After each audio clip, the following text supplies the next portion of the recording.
नमस्कार। सीएनबीसी आवाज पर आज हमारे खास मेहमान हैं झारखंड के मुख्यमंत्री रघुवर दास जी। रघुवर दास जी, आपका स्वागत है सीएनबीसी आवाज पर। धन्यवाद। भारत के नंबर 1 बिजनेस चैनल से आप बात कर रहे हैं। धन्यवाद। और जब हम झारखंड का नाम लेते हैं, जब झारखंड बना था तब कहा गया था कि भारत के सबसे गरीब राज्यों में से एक बिहार से भारत का शायद सबसे समृद्ध राज्य झारखंड जन्म ले रहा है। उसके बाद कई वर्षों तक झारखंड में बहुत उठापटक चली। आप जब से मुख्यमंत्री बने हैं, और इस बात के लिए मैं आपको बधाई देना चाहता हूं कि आपके मुख्यमंत्री बनने के बाद से अब तक हमने झारखंड से एक शब्द हमको सुनने को नहीं मिल रहा है, वो था भ्रष्टाचार।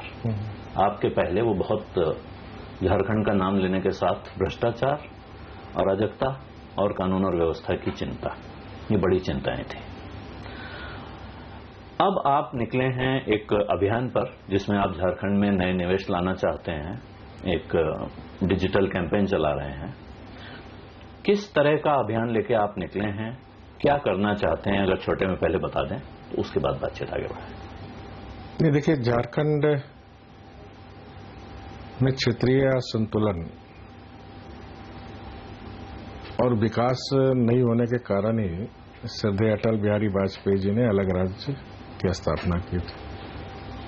लेकिन राजनीतिक अस्थिरता के कारण जो बातें आप कह रही हैं वो झारखंड में हो रही थी, और मैं मानता हूं विकास के लिए स्थिरता बहुत जरूरी है। और झारखंड में पहली बार झारखंड की जनता ने विकास को ही प्राथमिकता दी और राजनीतिक स्थिरता दी। तो मेरी जिम्मेदारी बनती है कि झारखंड की जो जनता ने बड़ी आकांक्षाएं, आशा से एक मजबूत सरकार, एक स्थिर सरकार बनाने का काम किया। और जैसा सारी दुनिया जानती है कि झारखंड भारत का सबसे रिचेस्ट स्टेट है, और अमीर राज्य जरूर कहा जाता है, लेकिन उसकी गोद में गरीबी पलती है। और हमने निर्णय लिया कि इस गरीबी को समाप्त करना है, और उस गरीबी को समाप्त करने के लिए जो हमारे पास रिसोर्सेज है उसका अगर हम सही ढंग से सब लोगों के साथ मिलकर हम काम करें तो निश्चित रूप से झारखंड आने वाले समय में इस देश का नहीं, दुनिया का समृद्ध राज्य की गिनती में आ सकता है। भारत में उद्योग की नींव भी एक तरह से झारखंड में पड़ी है। भारत के सबसे बड़े उद्योग धंधे, टाटा स्टील हो या टाटा मोटर्स हो, दोनों झारखंड से शुरू होते हैं। इतनी बड़ी इंडस्ट्रीज आपके यहाँ पहले से हैं, माइंस में बहुत काम होता है। तो अब जो आप जिस दिशा में बढ़ रहे हैं, जो आपने बेंगलोर का नाम लिया, हैदराबाद का नाम लिया, तो आप आईटी को या सॉफ्ट स्किल्स वाली इंडस्ट्रीज की तरफ जा रहे हैं। इसकी क्या वजह है?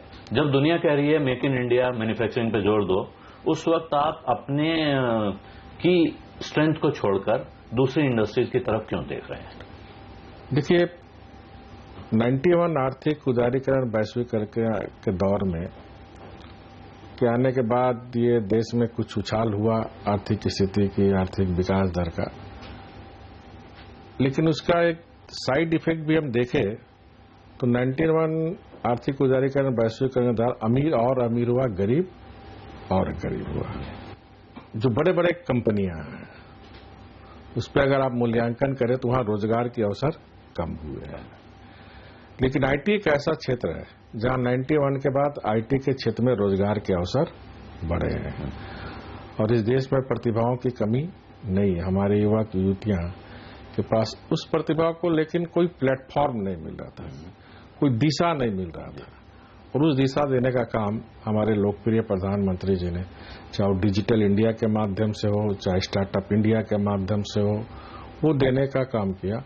और अब देख रहा है कि आईटी के क्षेत्र में काफी रोजगार बढ़ रहे हैं। अभी बेंगलोर में हमने इन्फोसिस के कार्यालय भी गए, उनके बोर्ड के साथ बैठक थी, लेकिन हमारी फ्लाइट लेट हो गई। फिर भी हमारे नारायण मूर्ति जी से बात हुई और हमने उनसे अनुरोध किया कि झारखंड सरकार आपके साथ साझा करके आईटी के क्षेत्र में, क्योंकि रांची एक ऐसा जगह और बेंगलोर का मौसम दोनों मिलता जुलता है, तो रांची में आईटी हब बनने की काफी संभावना है। और हमने 200 एकड़ आईटी के लिए जमीन चिन्हित करके रखे हुए हैं। तो इसलिए आईटी के क्षेत्र में हमारा ज्यादा फोकस है। क्या इन्फोसिस वहाँ प्लांट खोलेगा, अपना फैसिलिटी खोलेगा? उन्होंने कहा कि क्योंकि वो आ गए थे, बाहर चले गए थे, उनकी बोर्ड की बैठक थी, उन्होंने कहा प्रपोजल आप बना के भेज दो, तो हम लोग प्रपोजल बना के भेज रहे हैं। क्योंकि आपने आईटी की बात की, तो आईटी के साथ एक बहुत जरूरी चीज होती है एक स्किल्ड मैन पावर।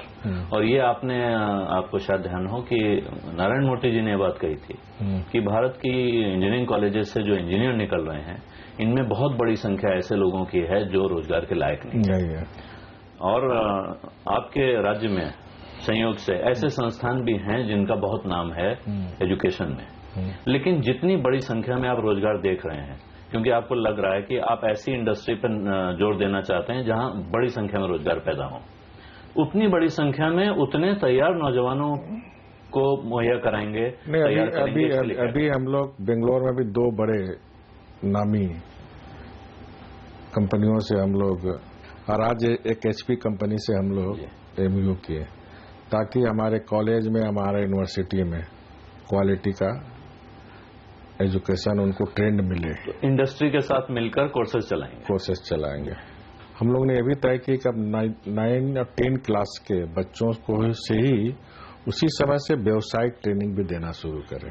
तो इस तरह का कोई आपने प्लान या कोई स्कीम बनाई है जिससे कि ये जो आप कह रहे हैं कि 10th क्लास से काफी चल रही है, इसलिए काफी इस संदर्भ में हम लोग एमयू कर रहे हैं कि वैसे लोग स्कूल कॉलेज में जाकर, ये संस्था जो नामी संस्था जो देश में विदेश में काफी इस तरह के काम कर रहे हैं, वैसे लोग के साथ एमयू करके सरकार उन्हें झारखंड में बुला रही है। तो क्या प्राइवेट कंपनीज आपके यहाँ एजुकेशन में हिस्सेदार होंगी प्राइमरी लेवल पर? नहीं, देखिए, प्राइमरी लेवल प्राथमिक शिक्षा, माध्यमिक शिक्षा तो किसी भी सरकार की पहली जिम्मेदारी होती है। और जो हायर एडुकेशन में हम झारखंड काफी पीछे है, क्योंकि 14 वर्ष होने के बाद भी किसी भी सरकार ने हायर एडुकेशन को फोकस नहीं की थी। हमने सत्ता में आते के साथ ही हायर एडुकेशन सेक्रेटरी अलग बनाई है, ताकि हायर एडुकेशन पर फोकस, क्योंकि अगर वो हमारी बुनियाद ठीक नहीं रहेगी तो फिर जो आपने बात कही, जो श्री नारायण मूर्ति जी की बात है, वो अक्षरशः सही निकलेगी। अगर हम पढ़ाई की डिग्री हमको मिल गया, लेकिन हमारा क्वालिटी मैन अगर नहीं निकला, ज्ञान उसके पास नहीं है, तो उसके कोई महत्व नहीं है डिग्री का। तो आज के युग में जिसके पास ज्ञान है, जिसके पास विशिष्टताओं का भंडार है, वही राज्य और वही देश आगे बढ़ेगा। इसलिए स्टूडेंट में ज्ञान को हमें देने के लिए उनके अंदर जिज्ञासु पैदा करना, ये हमारी सरकार की सोच है। और इस सोच के तहत हमें हर जिस तरह की जो संस्था, उनके साथ एमयू करके हम अपने झारखंड को स्किल्ड झारखंड बनाना है। इसके साथ एक सवाल और उठता है, जब झारखंड का नाम आता है, झारखंड का, छत्तीसगढ़ का, दोनों एक साथ राज्य बने, इसलिए नाम ले रहा हूं, और एक तरह की समस्याएं भी हैं। नक्सलवाद एक बड़ी समस्या है। झारखंड का नाम लेते ही बहुत से लोग इसलिए डर जाते हैं कि वहां जाएं, बिजनेस लगाएं, और उसके बाद अगर नक्सली आ गए तो क्या होगा। उस डर को दूर करने के लिए आप क्या करना? नहीं, देखिए, छत्तीसगढ़ से कम है झारखंड में नक्सल समस्या। कुछ बरस थे समस्या, फिर मैंने कहा ना, जब राजनीति का स्थिरता रहेगा तो शासन कमजोर होता है, और जहां शासन कमजोर रहेंगे वहां इस तरह की गतिविधियां में बढ़ोतरी होती है। झारखंड में माओवादी या आइडियोलॉजी से प्रभावित बहुत कम लोग हैं। ये जो जिस तरह शहर में संगठित अपराध गिरोह होते हैं, उसी तरह गांव के जो बैड एलिमेंट्स हैं, वो एक संगठित ग्रुप कुछ जगह बना लिए, कहीं टीपीएस तो कहीं जेएसपीजीएस, कोई ग्रुप बना के लेवी वसूलना इनका काम है। तो हमने सबसे सत्ता बैठने के साथ आह्वान किया, कैसी लोग आप मुख्य धारा में आओ। हमने जो सरेंडर पॉलिसी भी है, 1 करोड़ तक का बनाया, ताकि आप सरेंडर करो और अच्छी जिंदगी जियो। जो माओवादी से हमने अपील की कि आप भी व्यवस्था बदलना चाहते हो, हम भी व्यवस्था बदलना चाहते हैं, क्योंकि लोकतंत्र में हिंसा का कोई स्थान नहीं। हिंसा से, बंदूक से किसी की जान जा सकती है, बंदूक किसी की जान वापस नहीं कर सकती है। और पुलिस की भी हमने दबिश बढ़ाने का काम किया। तो काफी लोग सरेंडर किए, और या फिर जो पुलिस से कानून को चुनौती दिया, लोकतंत्र को चुनौती दिया, वो मारे भी गए। तो इस 16-17 महीने में जिस प्रकार आपने कहा भ्रष्टाचार का कोई बात मीडिया में नहीं आई, तो इस 15-16 महीने में कोई इस तरह की घटना भी मीडिया में नहीं आई। और मैं कह सकता हूं कानून व्यवस्था की स्थिति काफी सुदृढ़ है और अभी फिल्म की शूटिंग भी वहां चल रही है। हमारे प्रसिद्ध आप महेश भट्ट को जानते हैं, वो फिल्म बना रहे हैं वहां, जिसमें विद्या बालन जी, नसरुद्दीन शाह जैसे कलाकार पिछले 1 महीने से दुमका में है। और जब महेश भट्ट जी हमसे रांची मिलने आए प्रोजेक्ट बिल्डिंग में, तो उन्होंने कहा कि बॉम्बे में हमने तो झारखंड के बारे काफी बातें सुनी थी, लेकिन दुमका में जितना जनजाति समाज या समाज के लोग जितना कोऑपरेशन की या प्रशासन, तो मैंने देखा कहीं कुछ नहीं। इतनी अच्छी अच्छी सड़कें, इतनी प्राकृतिक छटाएं। तो ये प्रोपगंडा जो है आज से 2 साल पहले की थी, लेकिन अब झारखंड बदल रहा है, झारखंड विकास की ओर चल पड़ा है। तो इसमें मैं सभी आपके चैनल के माध्यम से सभी न्यूज़ों से अनुरोध करूंगा कि झारखंड बदल रहा है, इस झारखंड को बदलने में और देश को बदलने में आप सहयोग करें।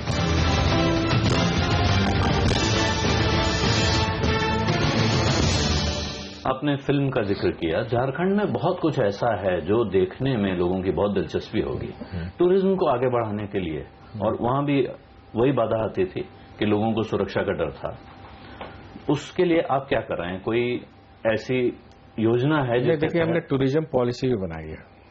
हमने इस 15 महीने में 10 पॉलिसी बनाई, 2-3 पॉलिसी बची हुई है, जैसे ऑटोमोबाइल की पॉलिसी, क्योंकि झारखंड में ऑटोमोबाइल हब भी बन सकता है।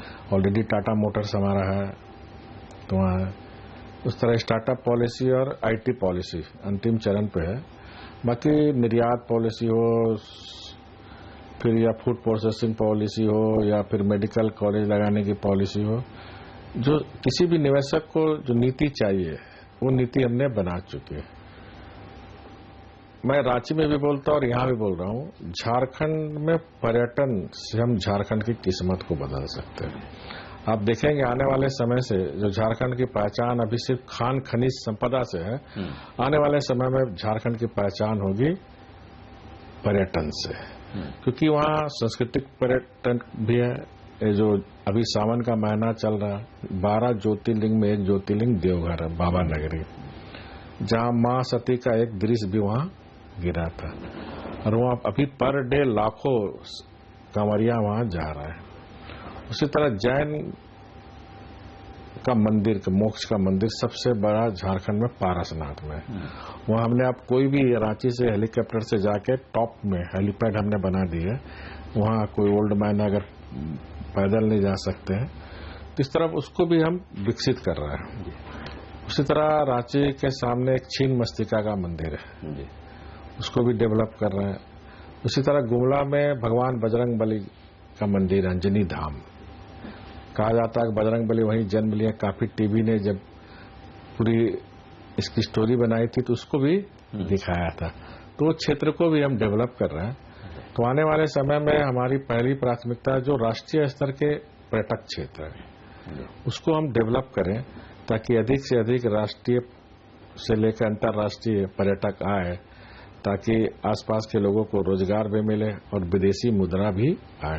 तो इस सोच के साथ पर्यटन के क्षेत्र में भी हमारी सरकार काम कर रही है। मैंने फिर कहा, हम किसी एक सेक्टर को फोकस नहीं किए, हम 4-5 सेक्टर को फोकस करके काम कर रहे हैं। एक और जिक्र भी आया कि आप का दावा है कि सरकार कुछ ही समय में झारखंड को पूरी तरह काला आजार से मुक्त कर देगी।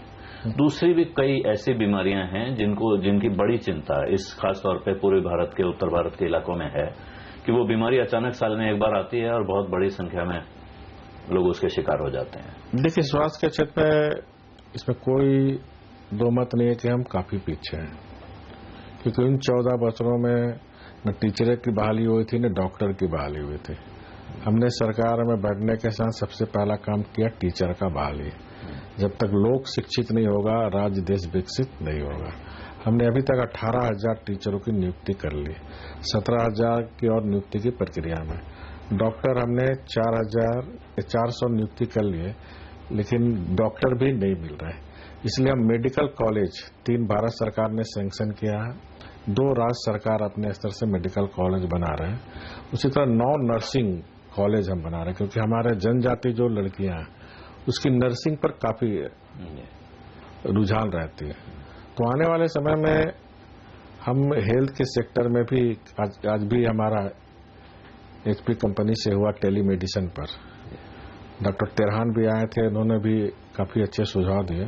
तो आने वाले समय में जो IT का प्रयोग, जो डॉक्टरों की कमी, नर्सों की कमी को हम ध्यान में रखकर कैसे अधिक से अधिक IT का प्रयोग करके समाज के अंतिम पंक्ति के अंतिम व्यक्ति तक हेल्थ पहुंचे, शिक्षा पहुंचे, ई लर्निंग, क्योंकि IT एक ऐसा सेक्टर है जहां हम जो नागरिक को जो मूलभूत सुविधाएं हैं, जो राइट टू सर्विस एक्ट के तहत जो सरकार ने जन सुविधा के लिए प्रावधान किया, वो सीधे उन तक पहुंचे। इसमें IT की बहुत बड़ी भूमिका है और तमाम ऐसी संस्थाओं से हम लोग, चाहे बेंगलोर हो चाहे दिल्ली में, काफी अच्छी अच्छी संस्था आ रहे हैं और हम लोग उनसे बात कर रहे हैं, उनसे प्रपोजल भी हम लोग मंगा रहे हैं। तो आने वाले क्षेत्र में चाहे एजुकेशन के सेक्टर में हो चाहे हेल्थ के सेक्टर में हो, ये काफी हम लोग को काम इसमें करने की भी जरूरत है।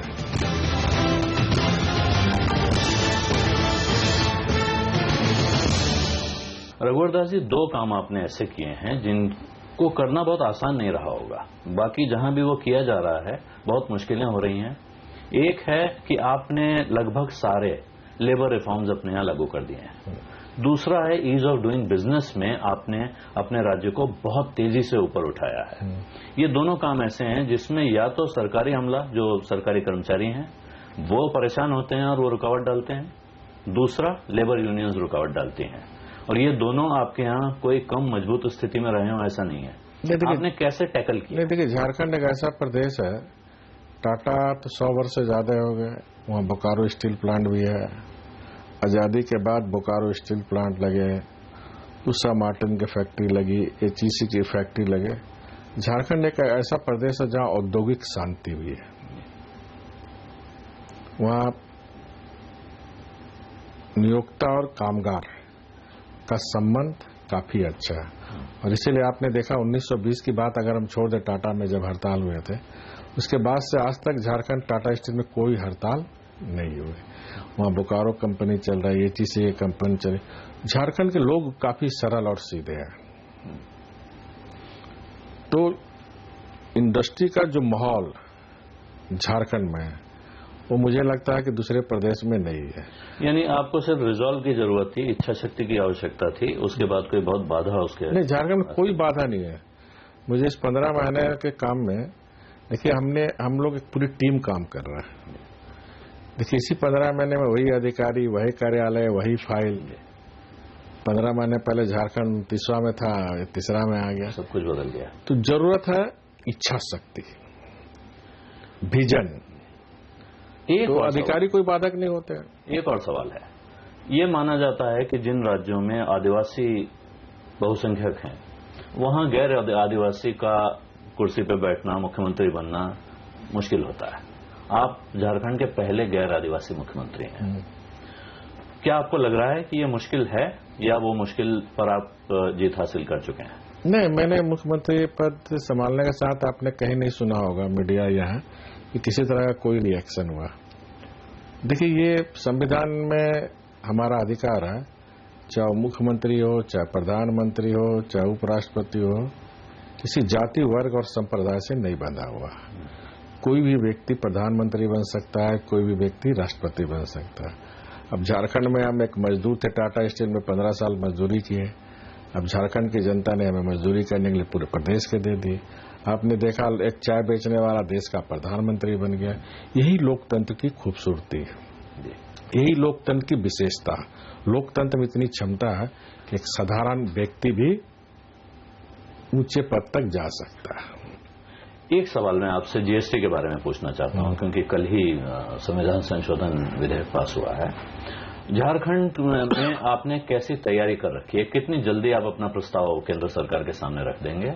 झारखंड या राज्यों की थोड़ी चिंता करनी चाहिए, लेकिन हम सबको भारत की चिंता करनी चाहिए, हम सबको देश की चिंता करना चाहिए। देश रहेगा तभी राज्य रहेगा, हमारा आप रहेंगे। तो कल का निर्णय देश हित के लिए बहुत ही जरूरी था और देश के हमारे नेताओं ने इस बात को आवश्यकता को महसूस की। झारखंड हम मैन्युफैक्चर स्टेट भी है और काफी बाहर से हमारे सामान भी आते हैं, इसलिए झारखंड के हित में भी है और देश के हित में भी। आपको क्या इम्पैक्ट होगा, क्या आपने हिसाब लगाया कि झारखंड को कितना इसका नुकसान या फायदा होने जा रहा है? देखिए, हमारे यहाँ जो मैन्युफैक्चर है वो ओनली स्टील है, बाकी सब चीज तो हमको बाहर से मंगाना पड़ता है।